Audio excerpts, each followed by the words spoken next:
My name's Karl Smith. I'm 27 years old. I'm from Peterlee.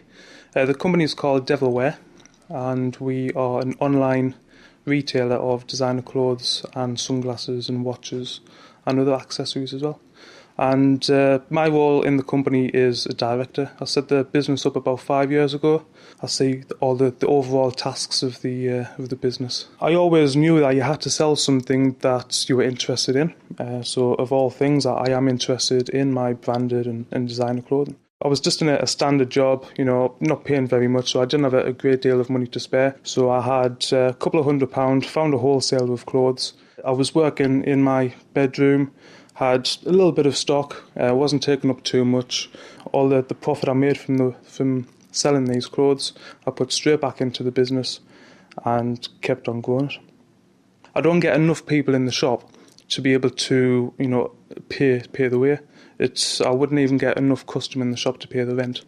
At least 99% of everything that we do is online, and that's directly through our own website as well. The first website I had wasn't that good, but people were buying from it, which I was very surprised at. I then sort of taught myself more, and then I built another website. I knew I could do better than that, so taught myself a bit more.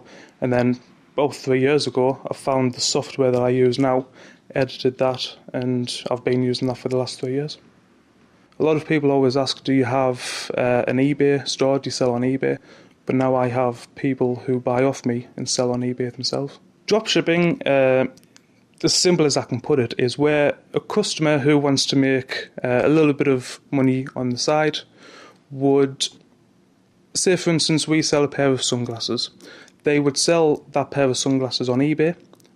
So if we say charge that customer £40 for a pair of sunglasses, they would potentially sell that on eBay for say £50.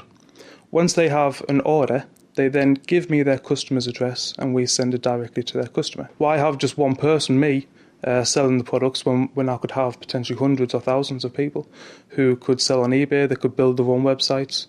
So it's all about me having sort of thousands of salespeople, if you like. Before I started doing the dropshipping side of it, I wanted to find out about dropshipping, and there was no forums in the UK, or at least a busy forum. Marketing-wise, that's something that I set up about 2.5 years ago it was, and at the moment we've got just under 8,000 members. And it's good for marketing as well, because people are talking about dropshippers, the company's name get mentioned, and of course I've got banners on the forum as well, so people can click on the banners and come to our website. So that's probably the biggest thing, marketing, that gets us probably more customers than what some of the search engines would, and it's free. And people pay me to advertise their dropship services on that forum as well. I've always wanted to be some kind of shopkeeper, and here I am, a few years later, selling designer clothes of all things. I will be a millionaire by the time I'm 30, so I have 2.5 years to do it, and I think that's a strong possibility.